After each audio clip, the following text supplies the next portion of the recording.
Hello everyone and welcome. My name is Vitor Lima. Joining me as my co-host for the episode is Giovanna Martins, and this is Em Construção, your number one podcast on civil engineering topics.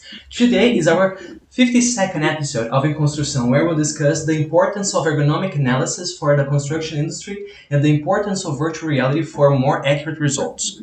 Today with us we have Regina Dias Barkokebas. She's an architect and urban planner from the Federal University of Pernambuco with a master's and PhD in construction management from the University of Alberta, Canada. She has experience in ergonomic risk analysis and workstations within industrialized construction, having conducted research in the field in collaboration with Canadian companies. She's currently an assistant professor in the Department of Construction Engineering and Management at the Project Engineering area at the Pontifícia Universidade Católica do Chile. Her current research focuses on ergonomic analysis and risk assessment in construction, based on simulations of labor activities using virtual reality and motion capture systems. And after this introduction, Regina, could you talk about yourself a little bit, share your personal backgrounds, where you grew up, where you studied, what you would like to share with us? Sure. First of all, it's a pleasure to be here today and talking to you guys. And I've been abroad of Brazil for so long, and it's great to be collaborating with university from there. Well, I think that's a well described, really good summary of my professional life. I've been living in Chile for almost, I think, a year and a half. And I moved here from Canada to start my position as assistant professor. But then it was a big journey because I came here pregnant, and I have a daughter now, 1 year and 3 months old daughter. So between all of this time, I also have all the maternity leave and all of that. So I'm kind of I feel that I'm starting again finally now in Chile. So yeah, I did my bachelor in Brazil, in Recife, in my city, in the state of Pernambuco. And then after I graduated, I decided to do my master's and PhD in Canada. I stayed there for 9 years-ish. And then I started with one area, then I started with energy actually, studying building facades and all of that. And for my PhD, I changed it to ergonomics, which is my passion nowadays. And then I graduated and I graduated and then stayed a little bit in Canada just because of visa and all the bureaucracy related to moving to a different country. And then finally I could move here, which I'm glad to be. And so far, like I said, I feel that I'm finally starting to, to feel the ball rolling again.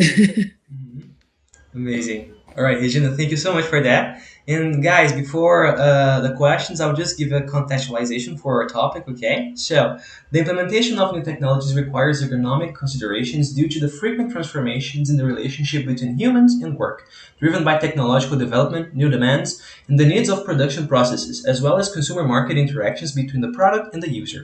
And with that said, Giovanna, would you mind asking the first question, please? So, Regina, we would like to know, do you believe the virtual reality-based technologies could revolutionize the conception, development, visualization, and presentation of projects, as well as the simulation of adopted solutions? Yes, I do. Definitely. Otherwise, I would not be working with that. But yeah, the short answer, yes. Long version of the answer is,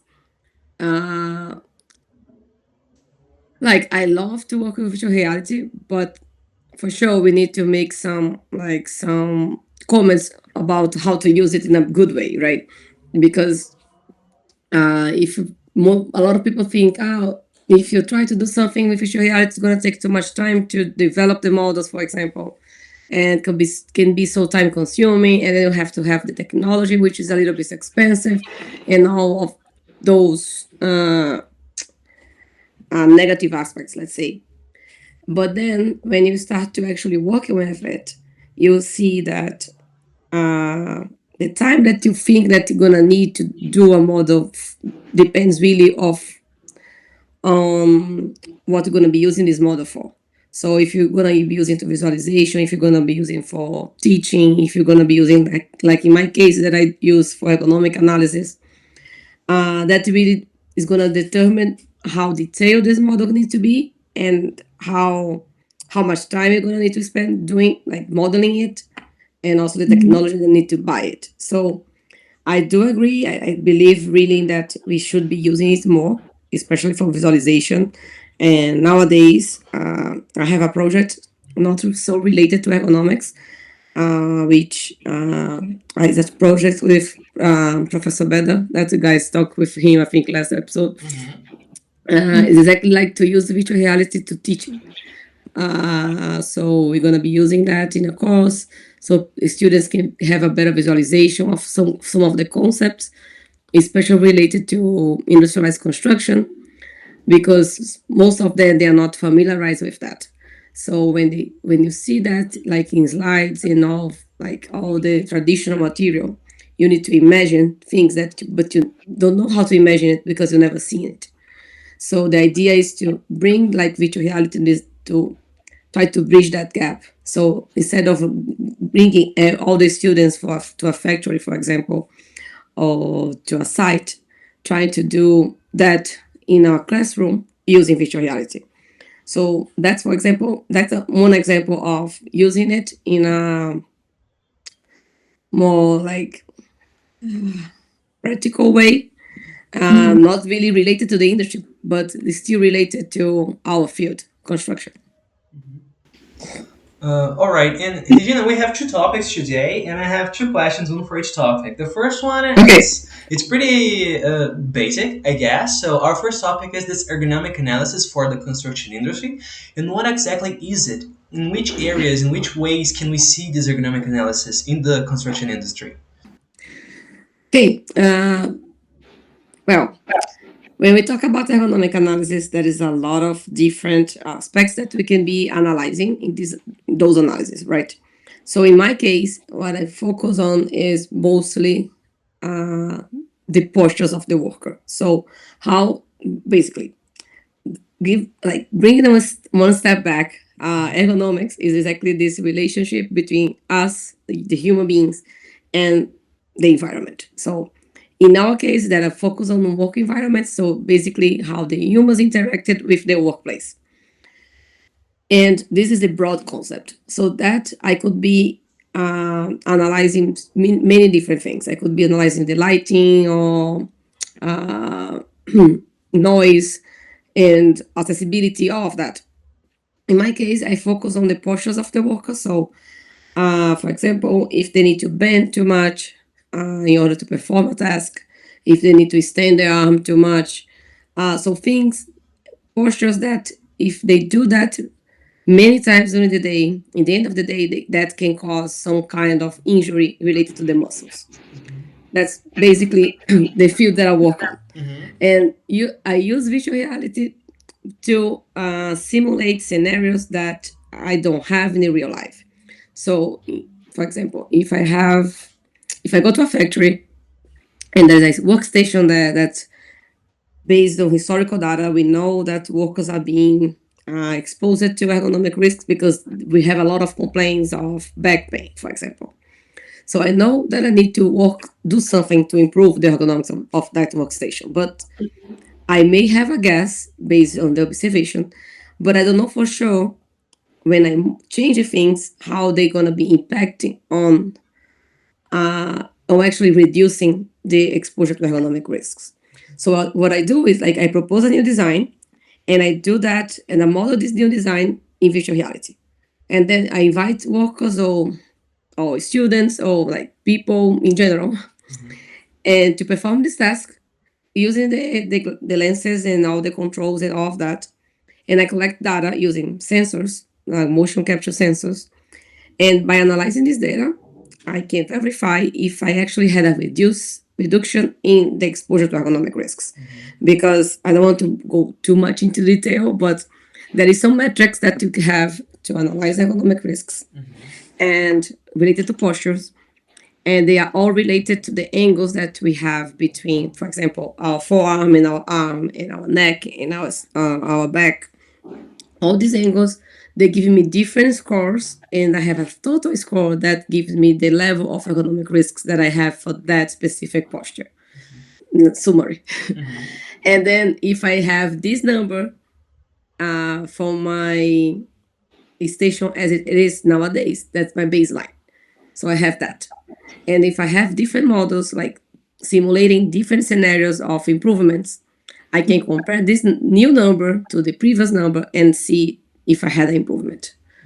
So basically, I don't know if I talked too much and I forgot about your question. No, you went right in for the money. That's it. That's what I was hoping for. And you entered virtual reality. And about virtual reality, that would be my second question. So we have two very interesting concepts, which is the immersive and non-immersive reality. So what exactly is the difference between both? Yeah. So let's say immersive. Basically, you have the lenses, like we have the headset, whatever, depending on the type of technology that we're using. And then you really feel that you are inside of that new environment, right? And I think when I had this conversation with Tatiana a long time ago, I always tell the same story because it's true. When I was doing my experiments for my PhD, I needed to test the model, so I was playing with it for I don't know, 30 minutes or so. And then I was really immersed in that environment, right? And someone came to talk to me like, "Hi, Regina, can I get your cell phone?" I don't remember why, but they were asking for my cell phone. And I basically said, "Oh yeah, I'm gonna put on the table." And there was no table. I just dropped my cell phone on the floor because I put on the table that was in my mind, in the environment that I was immersed to. And that's completely true. I wish I had been recording that section because I would put that on my presentations. I wasn't recording. But my friend was bursting laughing, "What are you doing?" And I was like, "Oh my God, I put in my virtual table." So that's the concept of immersive. You actually feel that you are there. So the non-immersive types, then we can have a sense of emotion, but then we're not completely immersed. And then that usually we use that if I'm doing some kind of mixed reality, for example, if I'm simulating a task in virtual reality, but I need the person to grab a real object. So I need the person to grab, I don't know, something heavy. And then they need to be able to see that object. So they are not completely immersed, but they kind of halfway through. So that depending on what you're doing, what's your main goal, then you need to decide which one you're gonna be using. Okay, so pretty much the non-immersive is if I need to grab a box, there is a physical box that I'm grabbing, both a physical and a digital version of the same box. Exactly. Got it. Amazing. All right, thank you so much, Regina. And Giovanna, please go ahead and ask the next one.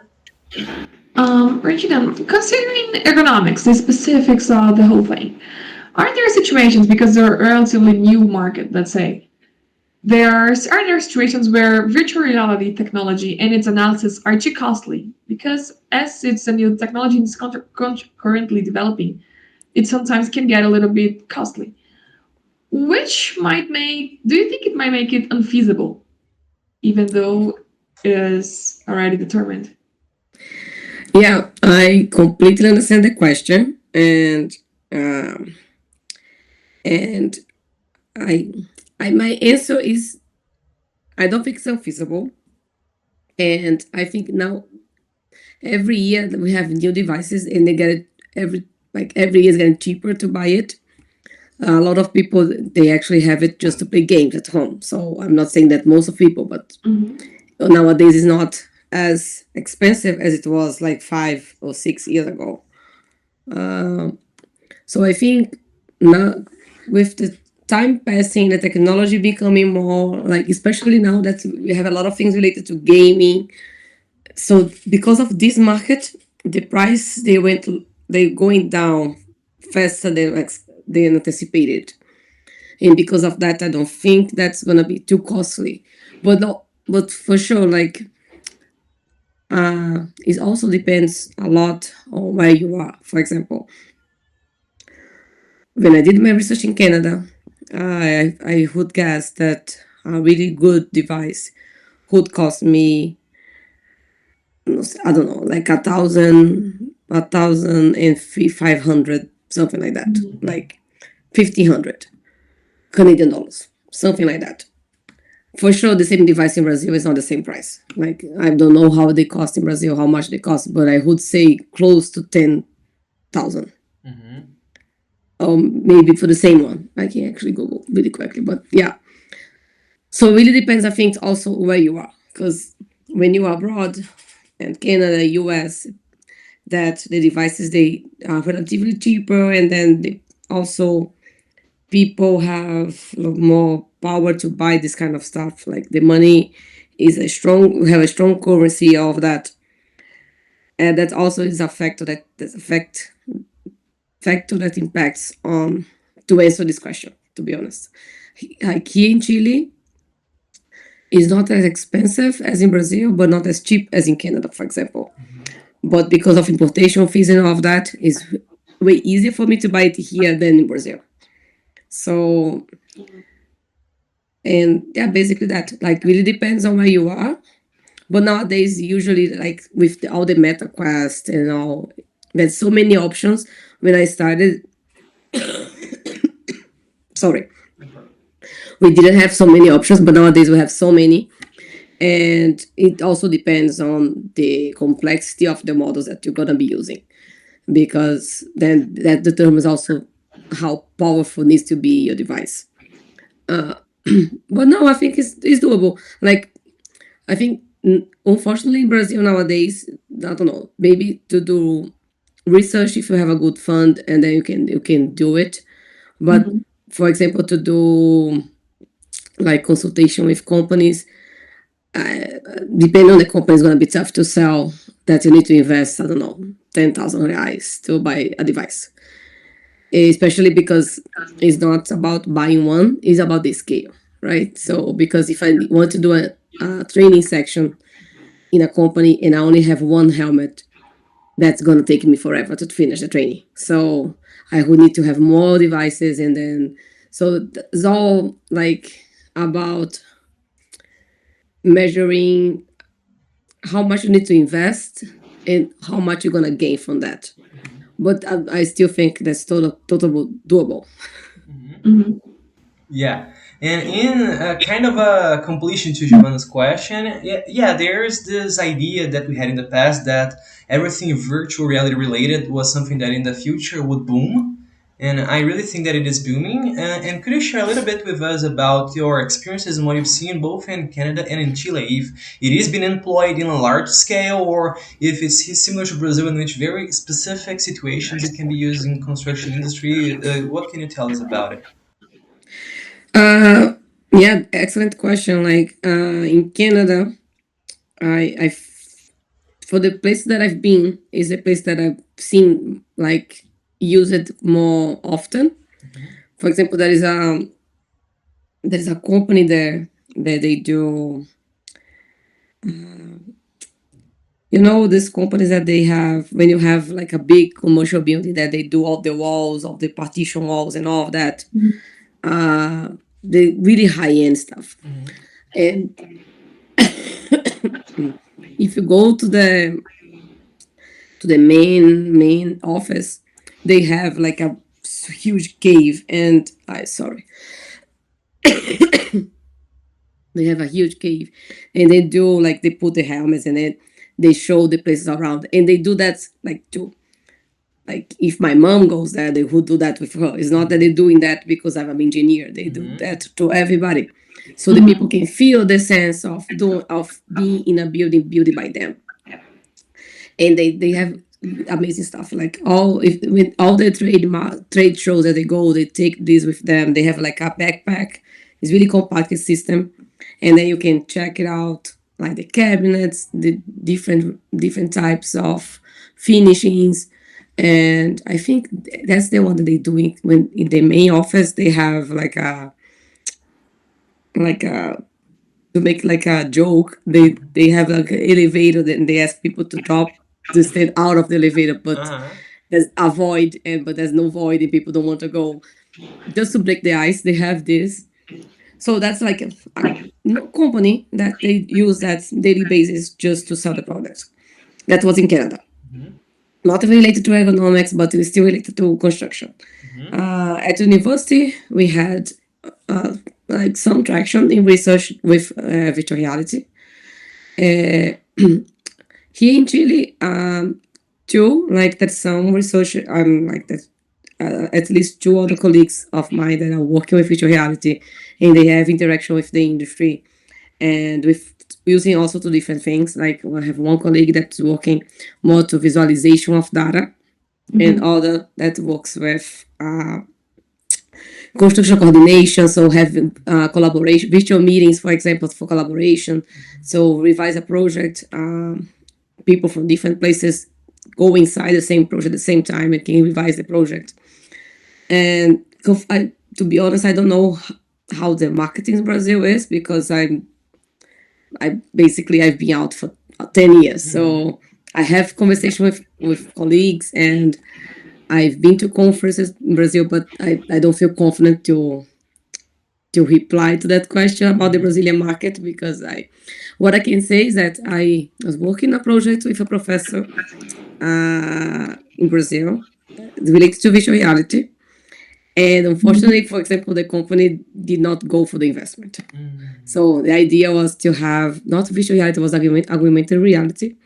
And we did all the proposal. They were super interested. We have clear goals and all of that, pilot studies. And when they saw the investment related to the equipment, they decided not to invest right now, at least. So what was unfortunate, but so maybe that's the only kind of like more glimpse of the Brazilian market. But I don't feel that I should judge the whole market of Brazil because of that. So yeah, I don't know. I've been talking too much. Sorry. No, we're here to talk. That's the idea. So you're doing great. Thank you so much, Regina. Yeah, now I'm saying that talking is great, but going over the wrapping up here, Giovanna, please, the last question. Yeah. To end everything, we just wanted to know more related to you. We'd like to know in which ways do you believe that virtual reality technology is strategically relevant for economic design? Great question too. Like for me, it makes like, I know I'm completely biased because I work with that, but it makes completely sense to use virtual reality, mixed reality to do ergonomic analysis, especially when we're talking about the relationship between with the workers to the workplace, because like so many times it's difficult to simulate how a person is going to be interacted with the work area. And once we have that in a virtual environment, and you teach people how to use it, and they feel, and I also have the feeling that when you build something specific for that reason, for that worker, they feel really valued, they feel that, oh, this person is really interested to see my feedback about this. And because of that, I have the feeling that they want to collaborate with you, And so for me, it makes completely sense, especially because, well, I didn't talk much, but I had at least, now I'm my research field, my research areas, I'm trying to widen it up. But like from a PhD, I have 2 main applications. One is virtual reality for workstation prototypes. So basically, if I had, like I said in the beginning, so if I go to a factory, there is a workstation, people want to change the design of this workstation. We have different design options, and we want to verify which one we should continue developing. And then you simulate them with virtual reality, and then we decide which one we're going to continue developing the design. And then we can have interactions as long as we want until we have let's say, the optimum design in relation to ergonomics. Like between brackets optimal, because it's not at some point you're gonna say stop, but then whatever. That's one option. But a lot of times we don't have this option of changing completely the workstation, right? The work design and all of that. Most of the times people, they want you to solve the problem, but they don't want to change much. They don't want to invest that much. And then that's my second application, which I use virtual reality to provide training of how the worker to perform the same task, but being less exposed to ergonomic risks.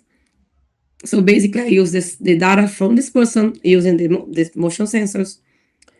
I collect this data, and based on this data, identifying which tasks they are exposed to higher risks, and I provide information to them specific to that task, how they can perform it, reducing the risk. At least they're reducing the time that they're going to spend on that risk. So basically, then I use the same data of this person. I use the same data for the person, and I provide feedback based on that. So they learn by doing how to perform the task with less ergonomic risks. And that's for me, with these two options, which now I'm also going towards not so ergonomic related research too, more relates to teaching and all that. But if we have these two options, one to modify the workstation and one to teach the worker how to perform the task with less risks, if I can combine the two of them, great. If I can't, I can still have some impact on this worker's life. And I don't know, for me, my husband always says that my research is easy to sell because I'm always helping people.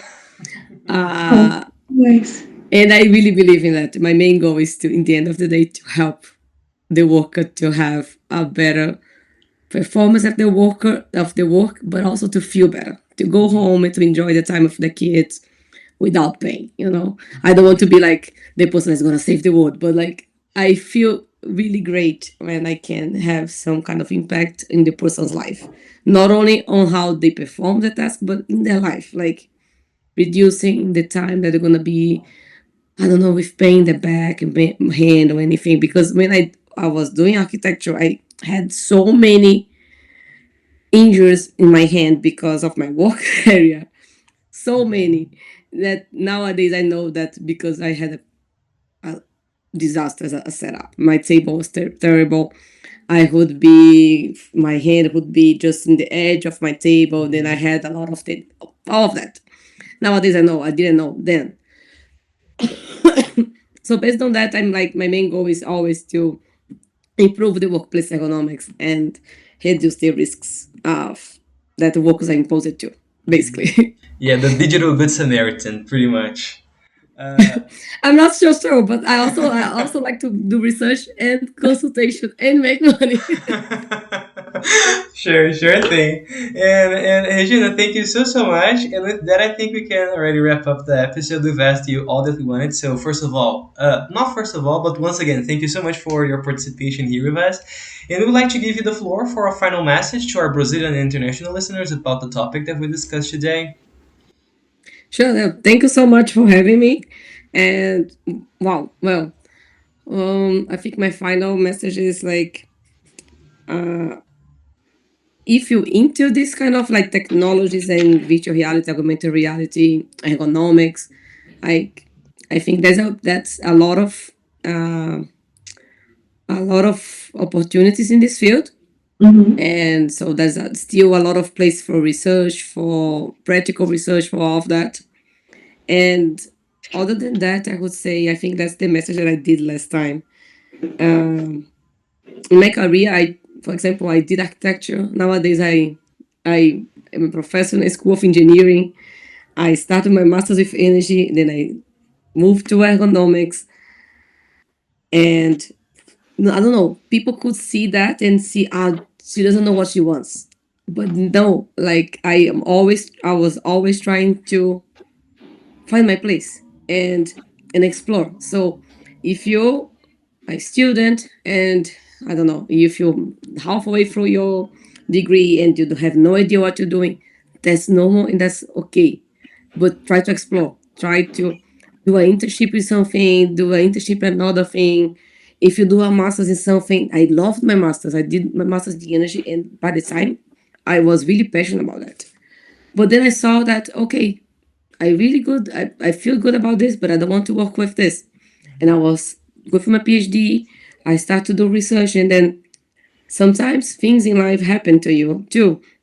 I had a colleague that graduated from her PhD and became a professor in ergonomics in my university. And then we started to work together, and I was like, that's amazing. And then I pursued that door as well, you know? So I would say, I don't know, my message like, no, keep growing and try to learn as much as you can. And if you decide to move, to change subjects, to move topics, it's okay. It's always okay. Perfect. All right. Thank you so much, Regina. Well, and for those who are interested in learning more about a similar topic, we would like you to listen to our 51st episode, The Impact of Digitalization on Planning and Designing Industrialized Construction with Beta. And thank you very much, Regina, for your participation. And guys, once again, thank you all so much. Everyone who's here listening to us up until this point, we really appreciate you guys. If you'd like to know more about today's topic or the previous episodes, please follow us on all our socials. It's at emconstrução.ufg. And we'll see you in the next episodes. Thank you guys so much, and see you next time.